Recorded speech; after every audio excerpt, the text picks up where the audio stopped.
Yes guys, जल्दी से एक बार सब लोग आ जाएंगे. Waiting for everyone to join guys, waiting for everyone to join, waiting for everyone to join guys, waiting for everyone to join. जल्दी से वेटिंग.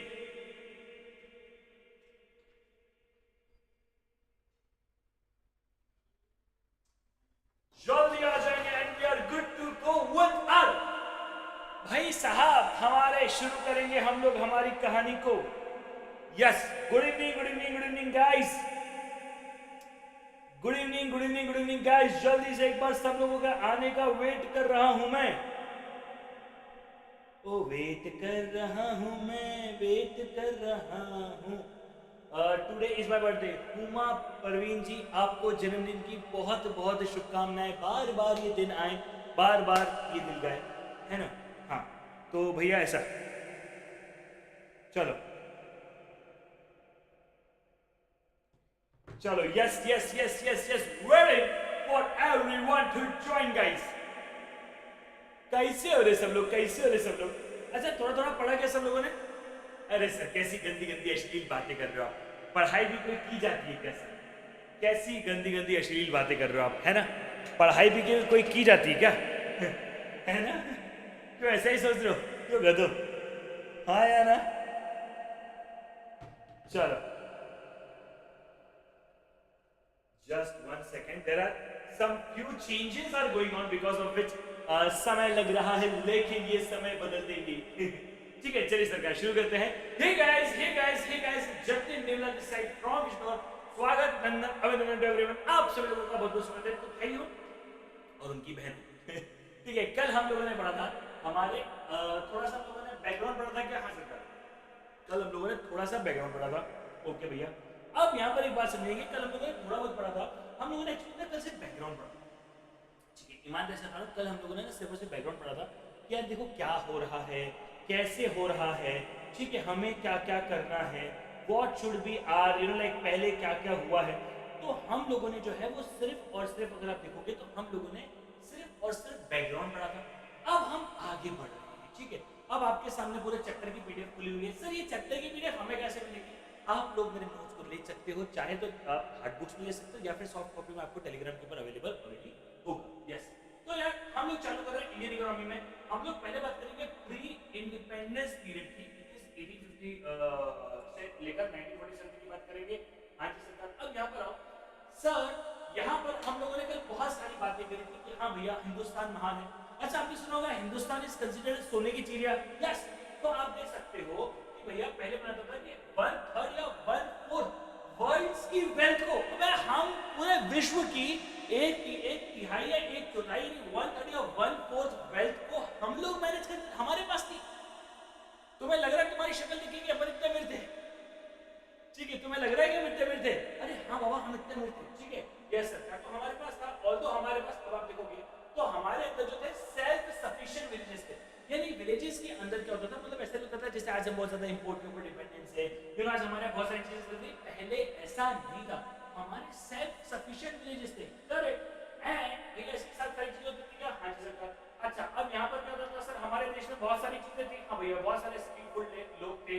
पता आपको हमारे ना हैंडक्राफ्ट बहुत चीजें चलती थी. वो ना हैंडलूम्स कहते हैं, हैंडीक्राफ्ट्स कहते हैं, हाथ से बनी हुई चीजें. तो हमारे देश में ना हाथ से बनी हुई चीजें बहुत ज्यादा चलती थी क्या. हाँ सरकार, हमारे देश में हाथ से बनी हुई चीजें बहुत चलती थी.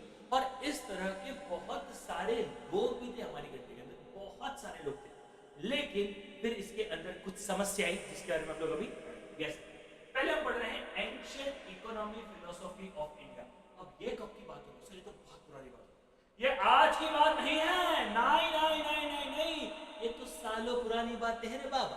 ये तो बहुत सालों पुरानी बातें हैं रे बाबा. ये आज की बात नहीं है, सालों पुरानी बातें हैं. आइए सरकार, the earliest known treatise of an ancient Indian economic philosophy is अर्थशास्त्र. ठीक है, अर्थशास्त्र जो है वो एंशियंट, नहीं आ रही वॉइस क्लियर नहीं आ रही क्या. एक सेकंड रुको, just one second guys, just one second. बार बार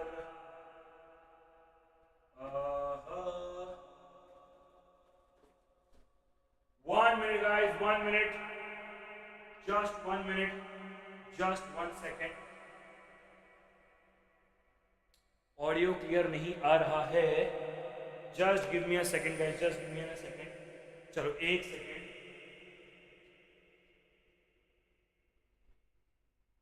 1 minute.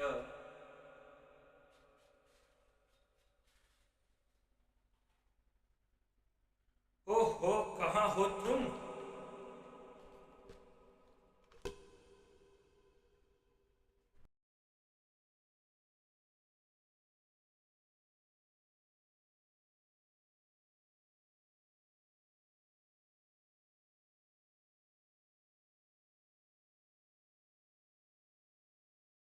Hello hello hello hello hello hello. अब आवाज क्लियर है क्या रे बाबा? जल्दी बोलो, is audio and video is clear now? Is audio and video is clear now guys? जल्दी जल्दी जल्दी बोलो बोलो बोलो फास्ट। यस सरकार। तो भैया हमारी हमारी संस्कृति के हिसाब से, इंडियन के हिसाब से सबसे पहली बात इकोनॉमिक्स की बात कब हुई थी? तो भैया इंडिया के हिसाब से सबसे पहली बात हमारी अर्थशास्त्र में हुई थी, जिसे देने के लिए कौटिल्य यानी चाणक्य नीति की कहानी करी गई थी। यह बात है 321 से 296 की, बिफोर क्राइस्ट। सोच के देखो भाई, इकोनॉमिक्स का आप पढ़ते हो तो आपको पता होगा कि पहली किताब लिखी गई है 1776 में, which was written by the Adam Smith, जिस बुक का नाम था द वेल्थ ऑफ नेशन। यानी अंग्रेजों के इकोनॉमिक्स की शुरुआत हुई है 1776 में। इंडिया में अर्थशास्त्र के नाम से पहली बार हमने डिस्कशन चालू कर दिया था। And Arthashastra is recognized as one of the most important work on a statecraft in a genre of the political philosophy. Yes, इसमें politics। अच्छा, आपको पता होगा, हमने पढ़ा है कि पहले इकोनॉमी को पॉलिटिकल इकोनॉमी का ही पार्ट माना जाता था, अलग से कोई हमने इतनी इज्जत कभी दी ही नहीं। ऑल तो हमने बहुत गलत किया है, but still it is believed to it is believed to be a king of handbook for king Chandragupta Maurya ने इसके ऊपर किया है। मौर्य एम्पायर के जो फाउंडर रहे थे, उन्होंने इसके ऊपर लिखा था। सर सर सर अर्थशास्त्र का मतलब क्या है? देखो यार, अर्थ का मतलब क्या है? अर्थ मींस, देखो इसका मतलब ये हो गया, देखो अर्थशास्त्र is the science of earth और मटेरियल प्रॉस्पेरिटी और the means of substances of humanity, जिसका प्राइमरी जो मतलब है वो वेल्थ और सेकेंडरी जो है वो जमीन है। यानी अर्थशास्त्र के बारे में हम लोगों ने सबसे पहली बार पढ़ाई कब करी थी? सर अर्थशास्त्र के बारे में हमने जो सबसे पहली बार डिस्कशन किया था, that was in the year of हमने जो किया था 321 से 296 बीसी में किया था। हाँ जी सरकार। और इसमें भी हमने अर्थशास्त्र के बारे में पढ़ा था। अब यहां पर हमारे लिए बहुत क्लियर है, what do we mean by अर्थशास्त्र। तो अर्थ का मतलब था अर्थ problem which is primarily wealth and secondly the land. ठीक है, हाँ सरकार। इसमें बेसिकली हमने क्या किया था, कौटिल्य नीति के बारे में हमने पढ़ा था, जहां पे स्टेट ट्रेजरी के बारे में बात किया जाता था, स्टेट के ऊपर किया जाता था। ठीक है, तो ये वो इकोनॉमी नहीं है जो आज हम पढ़ रहे हैं। समझ रहे हो क्या? यस सरकार। चलो, तो भैया ये वो वाली इकोनॉमी नहीं जो आज हम पढ़ रहे हैं। नहीं नहीं नहीं नहीं नहीं नहीं नहीं नहीं, ये वो वाली इकोनॉमी नहीं है बाबा। आज हम जो पढ़ रहे हैं ये तो बहुत डेवलप हो गई है। अब आप सोचो तो सही, 2-2.5 हजार साल, शायद 2500 साल के आसपास का समय लग गया, और उसके बाद जाकर आज हम जो इकोनॉमी पढ़ रहे हैं वो डिवाइन हो पाई है कि यार माइक्रो होता है, मैक्रो होता है। ठीक है, पॉलिटिकल इकोनॉमी है, ये अलग है ना। हम लोग बात करते हैं कि आरबीआई क्या कर रहा है, कौन क्या काम कर रहा है। इतने साल लग गए ये समझने के लिए, ये आइडेंटिफाई करने के लिए, जो आज हम लोगों को पता पड़ पाया। इतना बड़ा समय लग गया। यस सरकार, इतना बड़ा समय लग गया है। ठीक है, इतना बड़ा समय लग गया। अब हमारे कोर्स के अंदर, जैसा मैंने आपको पहले बताया था, हमारे कोर्स के अंदर 2 डिस्कशन हुए हैं। पहला हुआ है 1757 से 1858 का, इसके बारे में ज्यादा डिस्कशन नहीं किया गया है। एंड दूसरा है ब्रिटिश गवर्नमेंट के बारे में 1858 से 1947 का। ओ गधों, दोनों ही मैं तुमको कल बता चुका हूं। इसका छोटा सा डिस्कशन मैंने आप लोगों के साथ कल ही कर लिया था। सर याद नहीं है सर? सर हम भूल गए सर। ठीक है, yes. The historically legacy of British colonialism is important starting point to illustrate the development path of India। देखो देखो देखो देखो, जब तक ईस्ट इंडिया कंपनी थी तब तक डेवलपमेंट नहीं हुआ, तब तक डेवलपमेंट के ऊपर बिल्कुल ध्यान नहीं दिया गया। लेकिन ब्रिटिश कॉलोनियल आने के बाद, यानी ब्रिटिश रूल आने के बाद कहीं ना कहीं डेवलपमेंट हुआ with the onset of industrial revolution in the half of the 18th century. यानी 18th सेंचुरी के बाद, यानी आप देखोगे तो और पेपर पढ़ेंगे, the manufacturing capabilities of Britain increase manifold and consequently there arose the need to the augment of raw material supply as well as the need for finding market for finished goods। मतलब sir अगर आप समझोगे तो 18th century के अंदर, late 18th century के अंदर अंग्रेजों ने जो है वो असली में हमारे देश में सेटअप करना चालू कर दी थी फैक्ट्रीज। अब यहाँ पे मजे की बात समझने की कोशिश करना, वो लोग हमारे देश में कैसी फैक्ट्री सेटअप करते थे? वो लोग हमारे देश में सेटअप करते थे बेसिकली रॉ मटेरियल वाली फैसिलिटी। ठीक है, ये आपने सुना होगा कि अंग्रेज क्या करते थे? सर अंग्रेज इंडिया से ही सामान लेते थे क्या? हाँ जी सरकार, अंग्रेज इंडिया से ही सामान लेते थे। मतलब मैं आपको समझाता हूं, जो कॉटन है वो हमारे ही खेतों में उगेगी, उसके ऊपर आधे से ज्यादा काम भी हम ही करेंगे। मान लो कॉटन से पहले धागा बनाना पड़ता है, वो भी हमारे बनेगा, लेकिन वो धागा चले जाएगा अमेरिका, यूके, और यूके की किसी फैक्ट्री में जाकर वो धागा असेंबल किया जाएगा, और यूके की किसी फैक्ट्री में जाकर वो धागे से शर्ट बनेगी।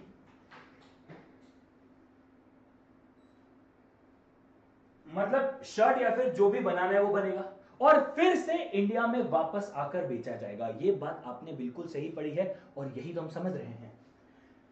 The Indian exporters of finished goods were subjected to heavy tariff। अगर तुम पूरा बना हुआ माल बेचोगे तो हमें ज्यादा पैसा चाहिए। And the importer were charged lower tariff under the policy of discrimination tariff followed by the अंग्रेज। This made an export of finished goods, मतलब हमारे यहाँ एक्सपोर्ट नहीं होता था, इंपोर्ट ज्यादा होता था। ये आज की बात नहीं है। आज हम पढ़ते कि हमारा एक्सपोर्ट डेफिसिट है, हमारा ये हो रहा है, हमारा वो हो रहा है। ये सारी की सारी कहानी इतने साल पुरानी है। ये अंग्रेजों ने हमारे दिमाग में डाला और आज तक हम हमारे दिमाग से नहीं निकाल पाए। ये हुई है समस्या, ये हुई है प्रॉब्लम, यहां आई है कहानी में डाउट, यहां पर है कंसर्न। समझ में आया? हाँ जी सर। तो भैया उस समय जो है इंपोर्ट जो था वो सस्ता था और एक्सपोर्ट जो था वो महंगा था। इससे क्या हुआ सर? इससे डिस्ट्रक्शन हो गया इंडियन हैंडीक्राफ्ट्स के अंदर। एंड भैया जो सारे के सारे लोग थे उन्हें बाहर की मशीन मेड गुड्स चीजें पसंद आती थी अलोंग विद इट। अच्छा एक बात समझो, मैं आपको समझाता हूं। जब कोई भी चीज मशीन में बनती थी ना तो ज्यादा एक्यूरेट होती थी। अब आप बोलोगे ऐसा कैसे हो सकता है? मैं आपको समझाता हूं। मान लो एक शर्ट है, मान लो एक हमें 1000 शर्ट बनानी है, ठीक है। अब अगर 1000 कारीगर है मेरे यहाँ, 1000 लोग हैं जो शर्ट बनाते हैं, तो हर किसी में वो परफेक्शन शायद नहीं आ सकता है। किसी का कुछ बड़ा होगा, किसी का कुछ छोटा होगा, यानी कहीं ना कहीं किसी न किसी लेवल पे तो समस्या देखने को मिलेगी। वहीं पे ही ऑन दी अदर हैंड अगर आप ध्यान दोगे तो आपको पता पड़ेगा, ठीक है, अगर आप ध्यान दोगे तो आपको पता पड़ेगा कि यार मशीनों में ऐसा नहीं होता था। मशीनों में पता है क्या होता था? 100% सामान सेम होता था। यानी आज भी जैसे जैकेट है मशीन से बनी है, ये जो शर्ट है मशीन से बनी हुई है, आप ये शर्ट का सैंपल उठा लो या किसी भी शर्ट का सैंपल उठा लो, आपको 100% सिमिलर मिलेगा। समझ रहे हो? 100% सिमिलर। क्यों? क्योंकि check check check,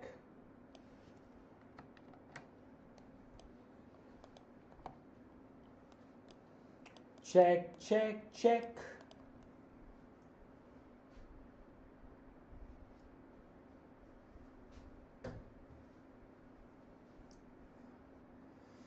check check check, हाँ, चेक चेक चेक।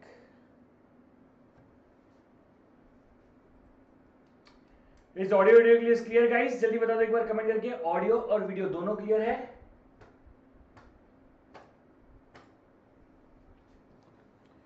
ऑडियो और वीडियो दोनों क्लियर है? एक सेकंड में इसको रिफ्रेश कर देता हूं।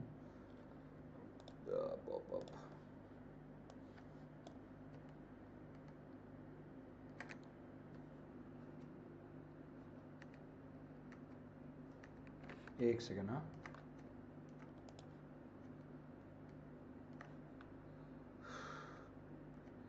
यहाँ ऐसा क्यों हो रहा है? चलो मैं अलग अलग स्लाइड नहीं खोल पा रहा हूँ, ठीक है। Anyways let us move ahead guys. तो मैं कह रहा था कि जैसे ये शर्ट है, ठीक है, ये सॉरी, ये शर्ट है, ये जैकेट है, क्या दोनों के दोनों मशीन से बने हैं? हाँ सरकार। अब चूंकि दोनों मशीन से बने, इनकी जो है वो फिनिशिंग ज्यादा अच्छी होगी, हाँ। और उस समय क्या होता है, जैसे उस समय की बात नहीं है, आज की बात है, हम लोगों को क्या पसंद आता है, हम लोगों को ना अंग्रेजी ब्रांड्स पसंद आती है, ठीक है, हम लोगों को ना अंग्रेजी ब्रांड्स पसंद आती है। जैसे आपको पता है एक ब्रांड है जिसका नाम है पीटर इंग्लैंड। आपको पता है पीटर इंग्लैंड को कौन ओन करता है? ये पुरानी कहानी नहीं है, बिकॉज ये जो हम पढ़ रहे हैं ना कि हम लोगों, देखो यहाँ पे लिखा हुआ है, यहाँ पर बहुत क्लियर लिखा हुआ है that the problem was aggravated by shift in the pattern of the demand by domestic consumer favoring foreign goods as many Indian wants to affiliate themselves with the western culture and ways of the life। मतलब हमें पता है कि हाँ भैया अंग्रेजों को क्या हो गया, इंडियंस को क्या हो गया, उस समय अंग्रेजों की वेशभूषा पसंद आने लग गई। बोले नहीं नहीं यार, हम भी ऐसे कपड़े पहनेंगे, हम भी ऐसे करेंगे, हम भी ऐसे करेंगे। मजे की बात पता है आपको क्या है? मजे की बात यह है, इसी कारणवश ऐसी बहुत सी ब्रांड्स हैं जिनका नाम इंडियन लगता है लेकिन वो इंडियन नहीं है। जैसे उसमें से एक एग्जांपल देता हूं, लैक्मे। लैक्मे वो स्टार्टेड बाय रतन टाटा जी है, मतलब एक्चुअली जेआरडी टाटा जी टाटा ग्रुप्स के साथ से शुरू हुआ था। Yes, it is now acquired bye Hindustan Unilever, मगर वो इंडियन ब्रांड्स थी। चलो आओ तुम्हारे सामने डालता हूं, ठीक है। पीटर इंग्लैंड ओनर, सर ये पीटर इंग्लैंड ब्रांड है, हाँ सरकार। पीटर इंग्लैंड ओनर की मतलब पीटर इंग्लैंड की ओनर कंपनी यानी who is the parent company? Aditya Birla fashion and retail, Aditya Birla group. अरे भैया आदित्य बिरला, सी आदित्य बिरला ग्रुप। अब आप समझ रहे हो, आपको लग रहा है वाह वाह वाह वाह वाह, हम तो पीटर इंग्लैंड पहन रहे हैं, इंग्लैंड से आई हुई ड्रेसेस पहन रहे हैं। नहीं बाबा, आपको ऐसा लग रहा है कि आप वैसी पहन रहे हो, बट आप वैसी नहीं पहन रहे हो। क्यों? क्योंकि इंडियंस को मजा आने लग जाता है एसोसिएट, हम तो अपने आप को फॉरेन गुड्स के साथ ही एसोसिएट करना चाहते हैं। यही सबसे बड़ी रीजन रही थी कि भैया उस समय क्या था सर, उस समय फिर हमारे इंडिया की जो एक तरीके से वो थी, ठीक है, हमारे इंडिया की जो ब्रांड्स थी, जो एक्चुअली जो हम लोग खुद बनाते थे हैंडमेड चीजें, उन सब का अट्रैक्शन हो गया। लो अब इमेजिन करो, क्या लोगों को वो चीजें पसंद आ रही है? सर लोगों को वो चीजें पसंद नहीं आ रही है। क्या लोगों को ये हैंडलूम्स हैंडीक्राफ्टेड चीजें अपील कर रही है? तो आंसर है नहीं। अब चूंकि ये सब चीजें लोगों को अपील नहीं कर रही है, इसी कारण से ओवरऑल हर इंसान को कहां जाना पड़ा? सर हर इंसान के पास एक ही ऑप्शन पड़ा बचा, जो लोग हैं, जो एम्प्लॉइज हैं, उनके पास एक ही ऑप्शन पड़ा, वो था खेती बाड़ी यानी एग्रीकल्चर। यही रीजन है आज भी 50% के आसपास हमारी पॉपुलेशन डायरेक्टली एग्रीकल्चर के ऊपर डिपेंडेंट है। पढ़ेंगे The damage done in the long establishment production structure had a reach economic and social consequences as it destroyed internal balance of traditional village economy which was characterized by an humorous blending of agriculture and handicrafts। तो भैया जो आज तक हर गांव self sufficient गांव होता था, हर गांव हर चीज खुद से कर पाता था, वो अब नहीं हो रहा है और उस इमेज की लग गई लंका, ठीक है, यानी उस पूरी चीज की। There were manifest as large unemployment options। क्या सर ज्यादा अनएम्प्लॉयमेंट हो गया? हाँ, अब उन सबके पास एग्रीकल्चर ही ऑप्शन बचा और आज तक इंडिया इस प्रॉब्लम से जूझ रहा है। आज भी सर इंडिया के अंदर हम वो फैक्ट्रीज नहीं ला पा रहे हैं, हम वो चीजें नहीं ला पा रहे जो हमें एक्चुअली लानी चाहिए। आज भी इंडिया में वो रिसोर्सेज नहीं है जो इंडिया में रिसोर्सेज एग्रीकल्चर के रिगार्डिंग होनी चाहिए। आपको पता है इंदौर में जब गेहूं निकालनी होती है ना पंजाब से गाड़ी निकलती है, यानी एक मशीन है जो पंजाब से निकलती है और इंदौर में आती है गेहूं की वो तहनवन निकालने के लिए। नाउ जस्ट इमेजिन ये स्ट्रक्चर है हमारा।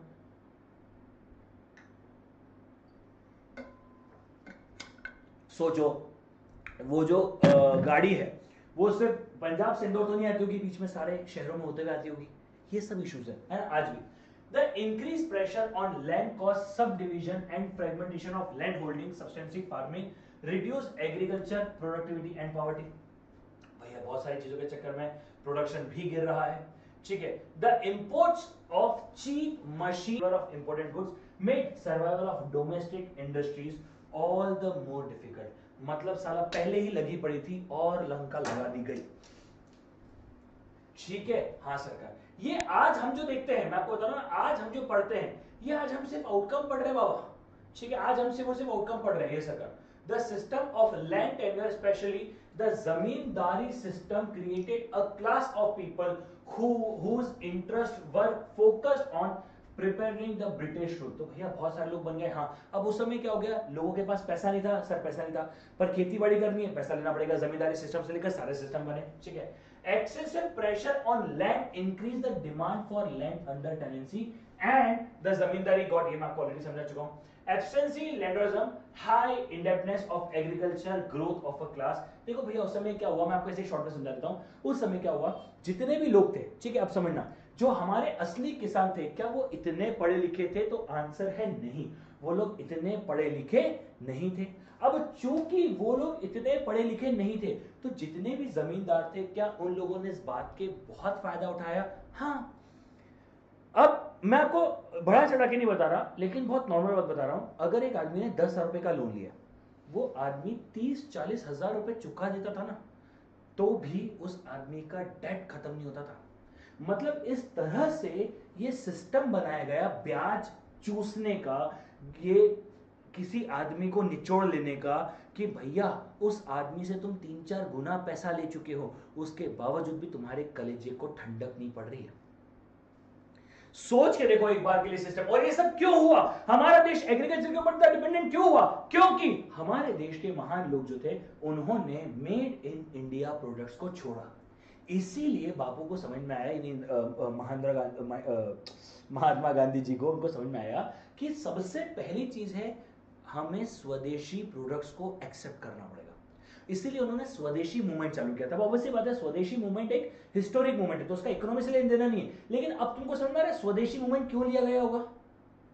हर चीज के पीछे बहुत सारे रीजंस होते हैं बाबा, हर चीज के पीछे बहुत सारे रीजंस होते हैं. हमें लगता है अरे यार हो रहा है तो हो रहा है, अरे नहीं बाबा, हर चीज बहुत होती है. We shall now have a look into the stagnated nature of industrialisation during the, मतलब क्या हुआ भैया, एक और बात समझना सर, फैक्ट्री बेस्ड प्रोडक्शन एग्जिस्ट ही नहीं करता था 1850 तक. 1850 मतलब क्या?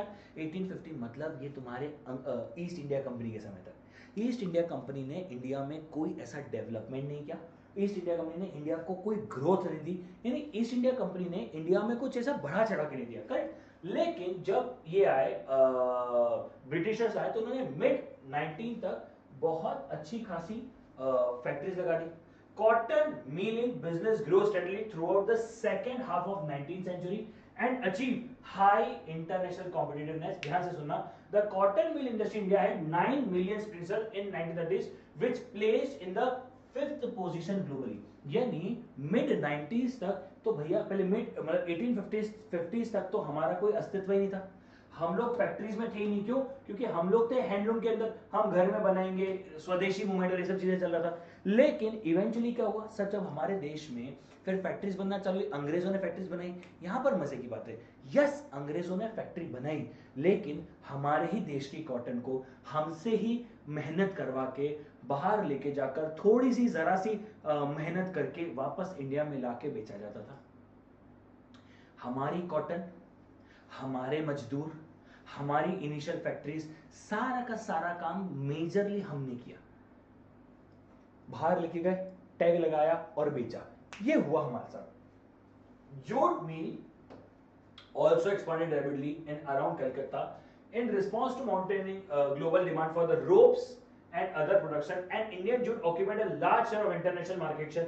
क्या जूट भी हो गया था? हाँ सरकार. अब यहाँ पे समझना, Indian jute mill industry was the largest in the world in terms of amount of raw jute consumed in production.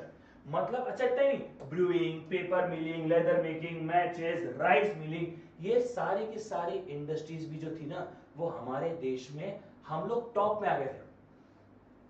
पर यहां पर एक ही प्रॉब्लम है, हम हमारे गुड्स को ही उस तरीके से यूटिलाइज नहीं कर पा रहे थे जिस तरीके से यूटिलाइज अंग्रेज कर लेते, क्योंकि टैक्सेस था. टैक्सेस के चक्कर में हुआ. ठीक है, ये सब हुआ. हाँ सरकार. यहाँ बोलते हैं heavy industries such as iron industries were established in 1884 by British capital. India's iron industry was rank 8 in the world in terms of output in 1930. अब बहुत सारे लोग बोलते हैं, मतलब मैं भी अंग्रेजों को बहुत बुरा भला कहता हूं, लेकिन आप सोच के देखो, अंग्रेजों के राज में ही, ईस्ट इंडिया का मीनिंग ब्रिटिश रूल में, तो ब्रिटिश रूल के राज में ही क्या हमारी जो पूरी पोजीशन है, ठीक है, अगर आप देखोगे तो क्या ब्रिटिश रूल के राज में ही हम लोग फर्स्ट सेकंड थर्ड हुए क्या? हाँ सरकार. हम जूट मिल में आगे आ गए, हम कॉटन मिल में आगे आ गए, हम आयरन मिल में भी आगे आ गए, हम इतना अच्छा कर रहे थे. बट एक समस्या होगी, due to progress in modern, ठीक है, यहां पर क्या हो गया, यहां पर आ गया था जस्ट बिफोर ग्रेट डिप्रेशन। कब हुआ ग्रेट डिप्रेशन? 1930 में, ठीक है। Just before Great Depression India was ranked as the 12th largest industrial country measured by the value of manufactured products. साला हम इतना अच्छा कर रहे थे कि हम लोग 12th सबसे बड़े बन चुके थे। नाउ जस्ट इमेजिन ब्रो, हम 12th सबसे बड़े थे जब तो हम थे ही नहीं। बट इसमें करेक्शन है, तब पाकिस्तान भी इंक्लूडेड है क्या? हाँ, तो तब दो देशों की कहानियां थी, आज वो एक एक यानी दो अलग अलग देश हो चुके, तब वो एक ही कंट्री थी। यस, इन सब चीजों का भी छोटा मोटा इंपॉर्टेंस है। अब आप बोलोगे अरे सर पाकिस्तान में क्या है क्या नहीं है, अरे बेटा ऐसे तो मैं अगर कहूँ तो जो भगत सिंह है वो भी पाकिस्तान में पैदा हुए ना आज के, सी वो लाहौर है ना। हाँ सरकार, यस और नो? यस सरकार। एक सेकंड,